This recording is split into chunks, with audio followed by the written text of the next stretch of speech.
운명과 인생 사이 79화 시작하겠습니다. 경제 다들 관심 있으신가요? 세계는 퍼펙트 스톰이라는 단어 안에 들어간 지 굉장히 오래됐습니다.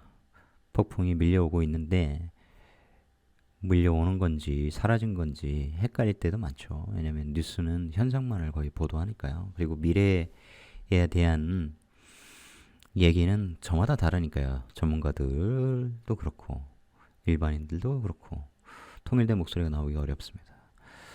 적어도 사주 실력이 같은 수준에 있으면 보는 내용이 비슷해요. 거기에 이제 관법을 들이밀고 이 관법으로는 이렇게 저 관법으로는 저렇게 그러니까 통일될 수가 없다 이런 헛소리들을 하는데 그렇지 않다. 그 수준 이상으로 가면 똑같이 봐야 됩니다. 예를 들어서 이 용신은 화가 아니야, 이 용신은 목이야 이런 거 가지고 떠드는 거라면 아직 수준이 멀었다 이렇게 봐야 되겠죠. 여러분 경제 공부도 꾸준히 하셨으면 좋겠습니다. 좀 어떻게 시작해야 되나 어려울 수 있는데 제가 항상 이 영상 뒤에 인피니티 명리 로고와 함께 같이 붙여놓은 루트 스탁 로고가 있죠. 루트 스탁 혹은 루트 주식 이렇게 검색하시면 됩니다. 유튜브에서. 그래서 꾸준히 보시면 경제에 대해 눈을 뜨실 수 있고 주식에 대해 이해할 수 있고 세계 경제의 흐름에 대해서 이해할 수 있습니다. 어쨌든 경제도 미래에 대한 추론 학문이죠. 경제 이론대로만 가면 뭐 누가 경제 어렵다고 하겠습니까? 그죠? 그러니까 자본주의가 모순이 가득한 이데올로기 아닙니까? 마르크스가 얘기했듯 자본주의는 그 붕괴 요인을 모순으로 그 체제 자체 내에 갖고 있는 거예요. 그래서 곧 혁명으로 무너질 거라고 마르크스는 생각했죠. 생전에 보지 못했습니다. 그리고 그가 얘기하는 것과 달리 자본주의 체제가 심화되기 전에 그것과는 거리가 매우 먼 러시아의 봉건 체제를 짜르 체제를 무너뜨리는 방식으로 혁명이 일어났죠. 중국도 역시 마찬가지고 자본주의가 극도로 발달한 그런 상황에서 뭔가가 이루어진 건 아니잖아요. 근데 어쨌든 그 모순은 괜히 또 복잡해지나?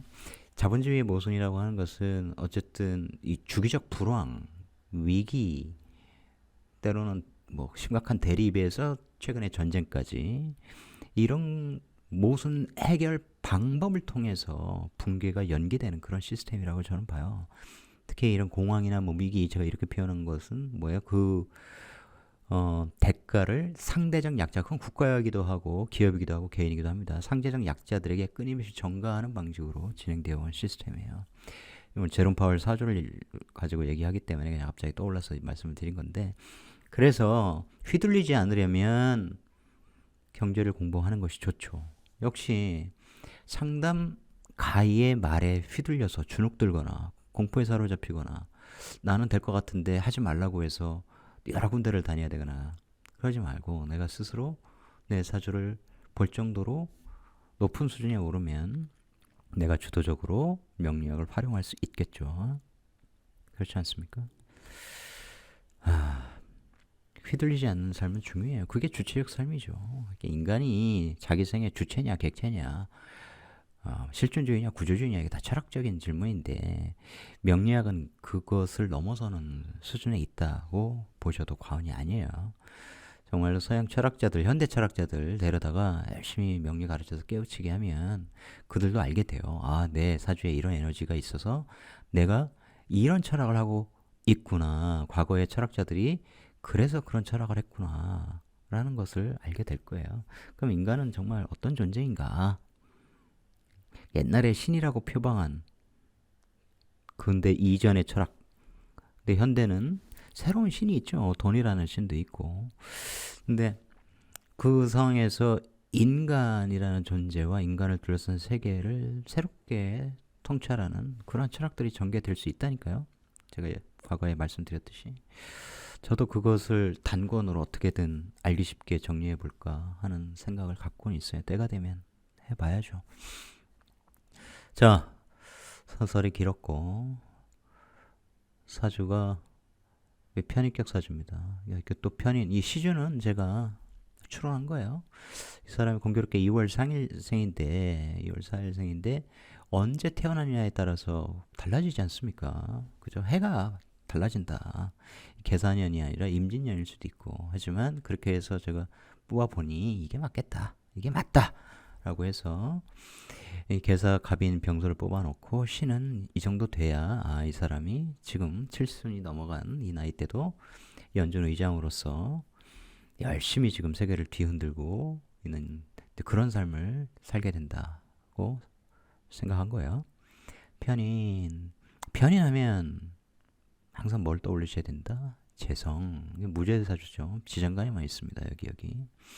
그런데 그것도 아셔야 돼요. 그러니까 이 재성이 드러나서 바로 이제 공부를 하긴 하는데 극인 공부를 하는데 이 공부를 하는데 당연히 형살 걸린 공부를 하죠. 이 사람이 이 법의 물상이죠. 이 갑인이라고 하는 거 편인인데 인사에 형살 쓰는 물상을 쓴 거고 거기에 그뿐만 아니라 그 과정에서 지장간에서 이 갑경의 관계에 제극인이 걸려요. 그래서 항상 현실을 떠나서는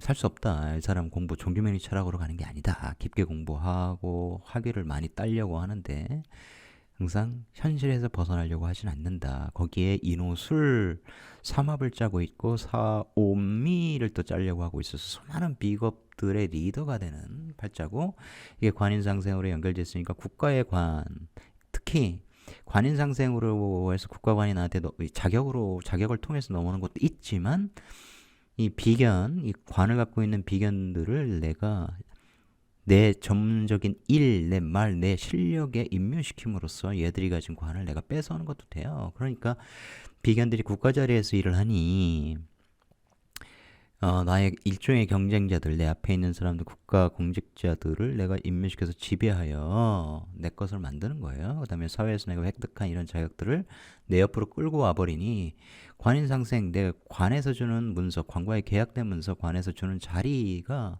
오랫동안 유지가 되는 그런 형국이죠. 이게 이렇게 되어 있으니까 양인성도 굉장히 강한데 운에서도 이렇게 되니 수많은 비겁들과 어울려서 왜냐면 오솔합 이것만 보시는 게 아니라 겁재들이 내일 같이 하고 비견들이 내일 같이 하고 이 관점도 보셔야 되는 겁니다. 또한 식신인데 이 편인이 겉으로 묵국토하니 나는 사회의 자격, 지식이 시키는 대로 하는 거예요. 달리 말하면 그런 자격을 갖고 내가 하는 거죠. 그러니까 전문성의 가치가 굉장히 높아지는 거고 인사형 걸린 편인 그래서 법적으로 해서 변호사가 나중에 되었죠. 근데 이 제극인 내가 이걸 가지고 어떻게든 돈으로 써봐야지 내가 이 자격을 돈이 되는 부서 돈을 다루는 부서에 가서 해봐야지 이런 식으로 되는 거예요. 특히 이렇게 경금이 딱 와버리면 변경해서 돈을 직접 다루려고 하는 돈이 내 인성을 자꾸 쳐버리죠. 경금이. 그러니까 돈과 관련되는 직업 이렇게 돼버리는 거예요. 대운에. 그러니 그렇게 가지 않을 수가 없다. 내 식신에서 경금이 튀어나온 형국이죠. 이 식신이라는 것은 예를 임묘시키고 그러면 사중 경금과 연결되고 술중 신금이 이렇게 튀어나오는 거예요. 그렇게 해서 그쪽으로 가게 된다. 20대부터 신금이 뿅 튀어나와가지고 당연히 이 재성을 잡으려고 하는 그런 욕망도 굉장히 강하게 되죠.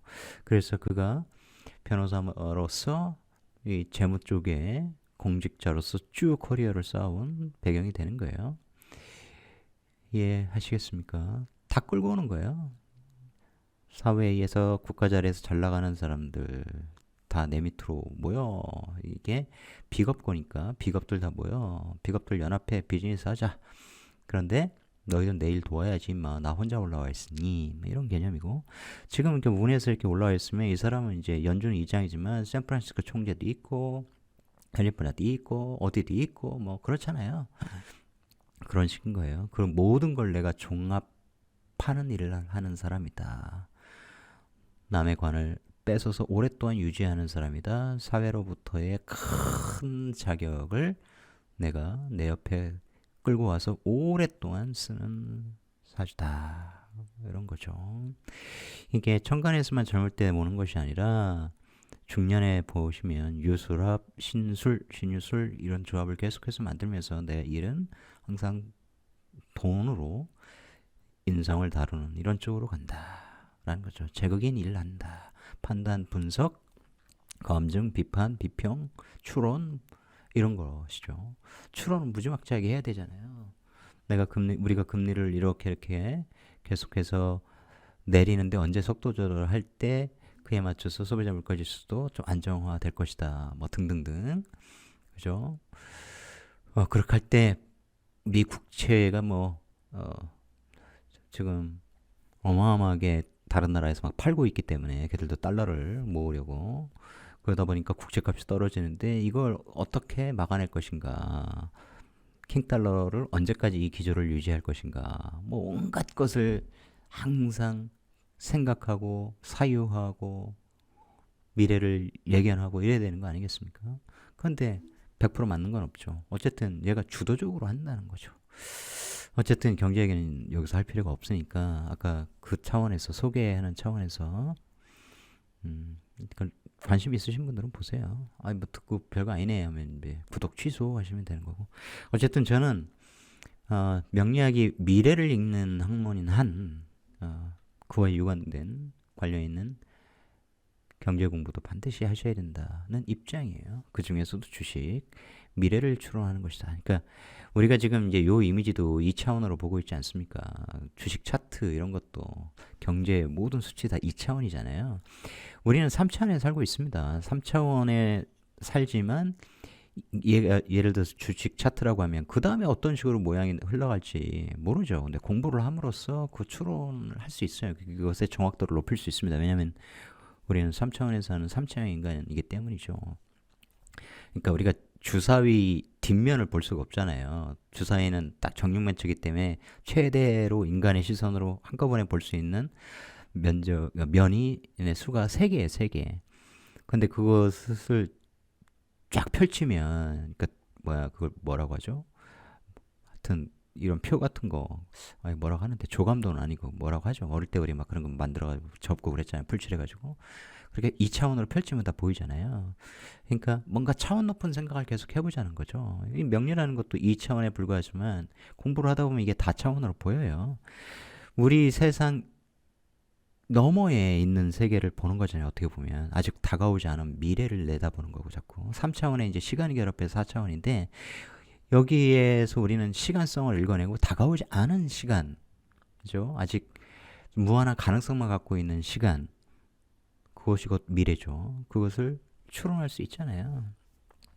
그러니 이제 그러한 사유 능력을, 통찰 능력을 끊임없이 개발해주는 그런 공부는 다양하게 하는 것이 좋다. 결코 나쁘지 않다. 지나고 나면 서로에게 시너지 효과가 있다는 말씀드리면서 오늘 마감해 보도록 하겠습니다. 제롬 파월 사줘가지고 앞으로도 어떻게 강한 정책이 펼쳐질 것이다 이런 말씀을 드리려고 했는데 실제로 느껴지시죠? 올해 이민년, 내년 개미년 파월의 저 인호들과 싸움이 저 강한 기질, 식신으로 막 지르려고 하는 백호의 기질 이런 것들을 감안하시면 강경 기조가 꽤 이어지겠다 이런 거 감을 잡으셨으리라 믿습니다. 시청해 주셔서 고맙습니다. 루트 주식에서도 배웠으면 좋겠습니다.